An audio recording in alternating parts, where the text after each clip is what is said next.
प्रस्तावना।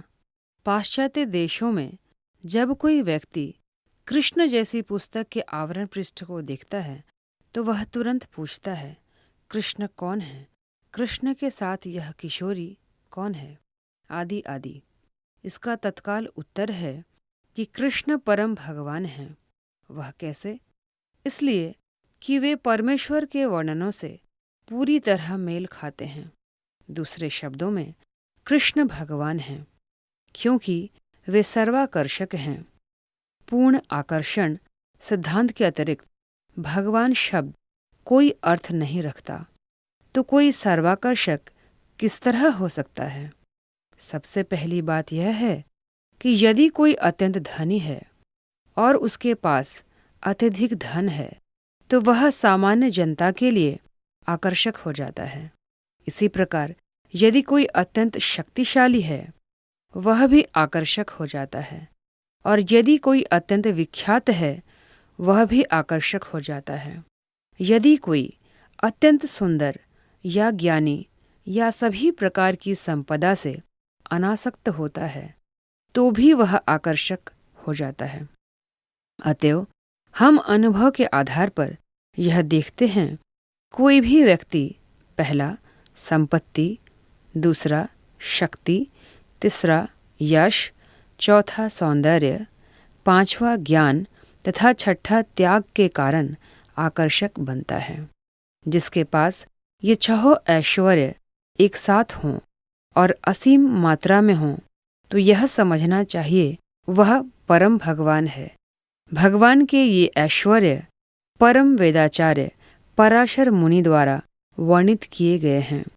हमने अनेक धनी, शक्तिशाली, विख्यात, सुंदर, विद्वान, पंडित तथा भौतिक विषयों के प्रति अनासक्त एवं विरक्त व्यक्ति देखे हैं, लेकिन मानव इतिहास में हमने कृष्ण के समान असीम तथा एक साथ संपत्तिवान, शक्तिशाली, विख्यात, सुंदर, बुद्धिमान तथा अनासक्त व्यक्ति नहीं देखा।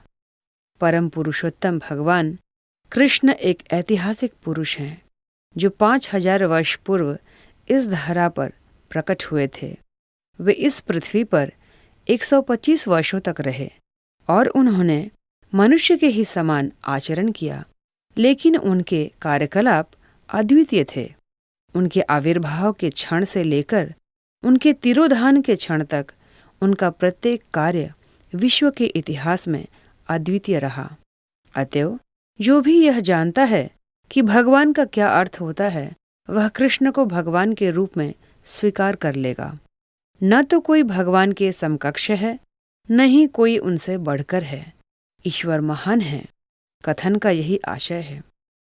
संसार में अनेक प्रकार के लोग हैं जो ईश्वर के विषय में भिन्न भिन्न प्रकार से बातें करते हैं, लेकिन वैदिक वाङ्मय के अनुसार तथा समस्त युगों में शंकर, रामानुज, मध्व, विष्णु स्वामी, महाप्रभु चैतन्य जैसे महान आचार्यों तथा उनकी शिष्य परंपरा के समस्त अनुयायियों के अनुसार सबों ने एक स्वर से स्वीकार किया है कि कृष्ण भगवान हैं। जहाँ तक वैदिक सभ्यता को मानने वाले हम लोगों का प्रश्न है, हम सभी समग्र ब्रह्मांड के वैदिक इतिहास को स्वीकार करते हैं, जिसमें स्वर्गलोक, मर्त्यलोक तथा पाताल लोक नामक विविध लोक हैं। आधुनिक इतिहासवेत्ता 5000 वर्ष पूर्व की घटनाओं के साक्ष्य नहीं दे सकते, और नृतत्वशास्त्रियों का कहना है कि इस लोक में 40,000 वर्ष पूर्व बुद्धिमान जीवों का उदय नहीं हुआ था, क्योंकि विकास वहां तक नहीं पहुंच सका था। लेकिन वैदिक इतिहास ग्रंथ, पुराण तथा महाभारत उन मानव इतिहासों का उल्लेख करते हैं जो विगत लाखों करोड़ों वर्ष पूर्व तक विस्तीर्ण है। उदाहरणार्थ, इन साहित्य ग्रंथों से हमें कृष्ण के आविर्भाव तथा तिरोधान का लाखों करोड़ों वर्ष पूर्व का इतिहास प्राप्त होता है। भगवद गीता के 4th अध्याय में कृष्ण अर्जुन को बताते हैं कि इसके पूर्व उनके तथा अर्जुन के कई जन्म हो चुके थे, जिनका स्मरण उन्हें है। किंतु अर्जुन को नहीं। इससे कृष्ण तथा अर्जुन के ज्ञान में जो अंतर है उसका पता चल जाता है। भले ही अर्जुन एक महान योद्धा अथवा कुरु वंश का सुसंस्कृत सदस्य रहा हो, फिर भी वह था तो एक सामान्य पुरुष ही, जबकि भगवान कृष्ण अपार ज्ञान के धारक हैं। चूंकि कृष्ण का ज्ञान अपार है, अतएव उनकी स्मरण शक्ति भी असीम है। कृष्ण का ज्ञान इतना पूर्ण है कि वे भूतकाल में लाखों करोड़ों वर्ष पूर्व की अपने आविर्भाव की घटनाएं स्मरण रखते हैं, लेकिन अर्जुन की स्मृति तथा ज्ञान काल तथा देश द्वारा सीमित है, क्योंकि वह सामान्य मानव प्राणी है। भगवद गीता के 4 अध्याय में कृष्ण कहते हैं कि लाखों वर्ष पूर्व सूर्यदेव विवस्वान को दिए गए उपदेश उन्हें आज भी स्मरण है। आजकल यह फैशन बन गया है कि नास्तिक श्रेणी के लोग कुछ योग विधियों के द्वारा ईश्वर बनने का प्रयत्न करते हैं। सामान्यतया ऐसे नास्तिक अपनी कल्पना या ध्यान शक्ति के बल पर अपने को ईश्वर घोषित कर देते हैं। कृष्ण इस प्रकार के ईश्वर नहीं हैं। वे न तो ध्यान की कोई योग विधि का निर्माण करके ईश्वर बनते हैं, न ही यौगिक आसनों की कठोर तपस्या करके ईश्वर बनते हैं। सच बात तो यह है कि वे कभी ईश्वर नहीं बनते, क्योंकि वे समस्त परिस्थितियों में सर्वेश हैं। कृष्ण अपने मामा कंस के बंदीगृह में, जहां उनके माता पिता बंदी बनाकर रखे गए थे, अपनी माता के गर्भ से चतुर्भुज विष्णु नारायण के रूप में प्रकट हुए। तब उन्होंने बाल रूप धारण करके अपने पिता से कहा कि वे उन्हें नंद महाराज तथा उनकी पत्नी यशोदा के घर ले चलें। अभी कृष्ण छोटे से बालक ही थे कि विकराल राक्षसी असुरनी पूतना ने उन्हें मारना चाहा, लेकिन उन्होंने उसका स्तनपान करते हुए उसका प्राणांत कर दिया। यही अंतर है वास्तविक सर्वेश्वर तथा योग की शाला द्वारा निर्मित ईश्वर में। कृष्ण को कभी भी योग क्रिया का अभ्यास करने का अवसर प्राप्त नहीं हुआ, फिर भी वे पद पद पर अपने शिशुकाल से बाल्यकाल में, फिर बाल्यकाल्य से किशोरावस्था में और किशोरावस्था से तरुणावस्था में अपने आप को भगवान के रूप में प्रदर्शित करते रहे। लीला पुरुषोत्तम भगवान श्री कृष्ण नामक इस पुस्तक में मनुष्य रूप में उनके समस्त कार्यकलापों का वर्णन किया गया है। यद्यपि कृष्ण सदैव मनुष्य की भांति आचरण करते हैं, किंतु वे सदैव भगवान की पहचान बनाए रखते हैं। चूंकि कृष्ण सर्व आकर्षक हैं, अतएव मनुष्य को चाहिए कि वह अपनी सारी इच्छाएं कृष्ण पर केंद्रित करे। भगवद गीता में कहा गया है कि हर व्यक्ति अपने शरीर का स्वामी है, लेकिन कृष्ण जो प्रत्येक हृदय में उपस्थित परमात्मा हैं, परम स्वामी हैं, प्रत्येक शरीर के स्वामी हैं। अतएव यदि हम अपने सारे प्रेम को एकमात्र कृष्ण पर केंद्रित करें, तो तत्काल स्वतः ही विश्व प्रेम, एकता तथा शांति संपन्न हो जाएगी। जब कोई वृक्ष की जड़ों को सींचता है, तो वह शाखाओं, पत्तियों तथा पुष्पों को स्वतः सींचता होता है। जब कोई मुंह के द्वारा उदर में भोजन पहुंचाता है, तो वह शरीर के विभिन्न भागों की तुष्टि करता होता है। परमेश्वर में ध्यान केंद्रित करने और उन्हें ही अपना प्रेम प्रदान करने की कला कृष्ण भावनामृत कहलाती है। हमने कृष्ण भावनामृत आंदोलन का सूत्रपात इसीलिए किया है कि प्रत्येक व्यक्ति कृष्ण के प्रति अपने प्रेम को अर्पित करके अन्यों से प्रेम करने की अपनी इच्छा की पूर्ति कर सके। सारा जगत दूसरों के प्रति प्रेम की सुप्त मनोवृत्ति की तुष्टि के लिए अत्यधिक उत्सुक है, लेकिन समाजवाद, साम्यवाद, बंधुत्ववाद, मानवतावाद, राष्ट्रवाद तथा विश्व शांति और संपन्नता के लिए जो कुछ भी निर्मित किया जा सकता है, उन विविध विधियों के आविष्कार सारे के सारे व्यर्थ तथा निराशाजनक हैं, क्योंकि हम कृष्ण को प्रेम करने की कला से अनजान हैं। लोगों की सामान्य धारणा है कि नैतिक सिद्धांतों तथा धार्मिक अनुष्ठानों को संपन्न करके सुखी बना जा सकता है।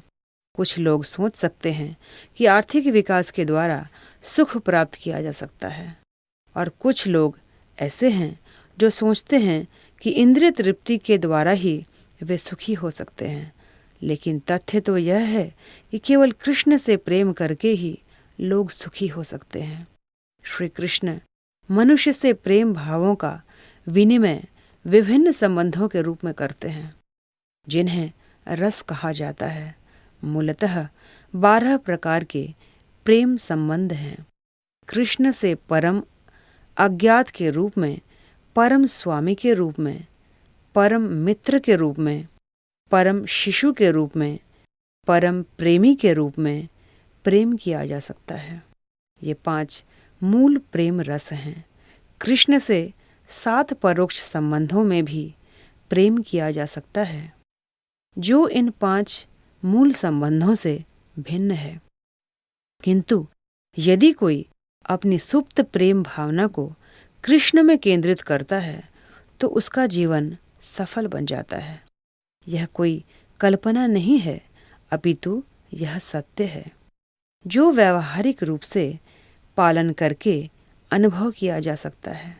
मनुष्य के जीवन पर कृष्ण प्रेम का जो प्रभाव पड़ता है, उसकी प्रत्यक्ष अनुभूति की जा सकती है। भगवद गीता के 9वें अध्याय में इस कृष्ण भावनामृत विज्ञान को समस्त विद्याओं का राजा, राज्य विद्या, समस्त गुह्यों का राजा और दिव्य अनुभूति का परम विज्ञान कहा गया है। फिर भी हम इस कृष्ण भावनामृत विज्ञान के परिणामों का प्रत्यक्ष अनुभव कर सकते हैं, क्योंकि इसका अभ्यास अत्यंत सुगम एवं अत्यंत आनंददायक है। हम कृष्ण भावनामृत का जितना भी अंश संपन्न कर सकेंगे, वह हमारे जीवन की शाश्वत निधि बन जाएगा, क्योंकि यह प्रत्येक परिस्थिति में अविनाशी है।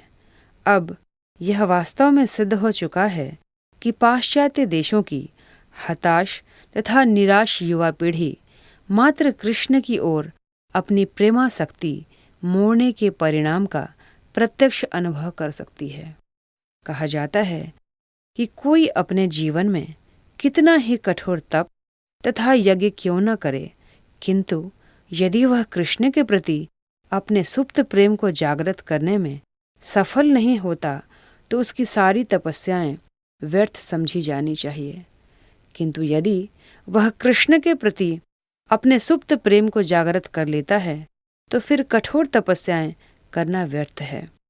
कृष्ण भावनामृत आंदोलन इस युग की पतित आत्माओं के लिए चैतन्य महाप्रभु का अनुपम उपहार है।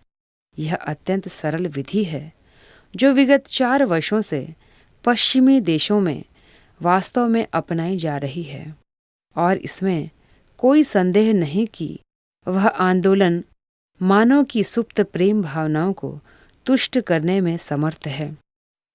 यह लीला पुरुषोत्तम भगवान श्री कृष्ण नामक कृति एक दूसरा उपहार है, जो पाश्चात्य जगत में कृष्ण भावनामृत आंदोलन की सहायता करने के लिए है। यह दिव्य साहित्य रंगीन चित्रों से युक्त प्रकाशित हुआ है। लोग अपना समय काटने तथा शक्ति का उपयोग करने के लिए नाना प्रकार की कथाएं पढ़ना चाहते हैं। इस प्रवृत्ति को कृष्ण की ओर मोड़ा जा सकता है। इसके परिणाम स्वरूप व्यष्टि तथा समष्टि रूप से आत्मा को अखंड संतोष प्राप्त होगा। भगवद गीता में कहा गया है कि यदि कृष्ण भावनामृत के मार्ग पर थोड़ा सा भी प्रयास किया जाए, तो बड़े से बड़े संकट से भी बचा जा सकता है। ऐसे लोगों के लाखों दृष्टांत दिए जा सकते हैं, जो कृष्ण भावनामृत में स्वल्प प्रगति के कारण बड़े से बड़े संकटों में दूर रहे हैं। अतः हम प्रत्येक व्यक्ति से प्रार्थना करते हैं कि इस दिव्य साहित्य का लाभ उठाएं। पाठक को अनुभव होगा कि ज्यों-ज्यों वह क्रमशः एक एक पृष्ठ पढ़ता जाएगा, त्यों-त्यों उसके समक्ष कला, विज्ञान, साहित्य, दर्शन तथा धर्म की प्रभूत ज्ञान राशि प्रकट होती जाएगी और अंततः एकमात्र इसी पुस्तक को पढ़ने से भगवत प्रेम फलित होगा। मैं श्रीमान जॉर्ज हैरिसन के प्रति कृतज्ञता ज्ञापित करता हूँ, जो अब हरे कृष्ण महामंत्र का कीर्तन करते हैं और जिन्होंने इस ग्रंथ के प्रकाशन के संपूर्ण व्यय के हेतु $19,000 की राशि प्रदान की। कृष्ण इस सद्बालक को कृष्ण भावनामृत में और अधिक अग्रसर करें।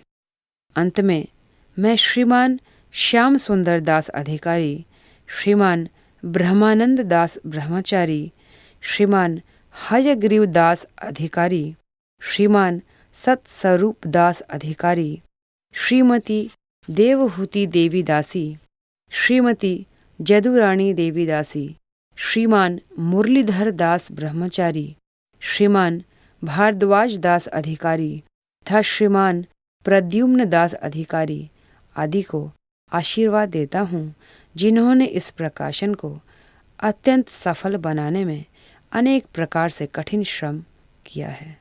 हरे कृष्ण।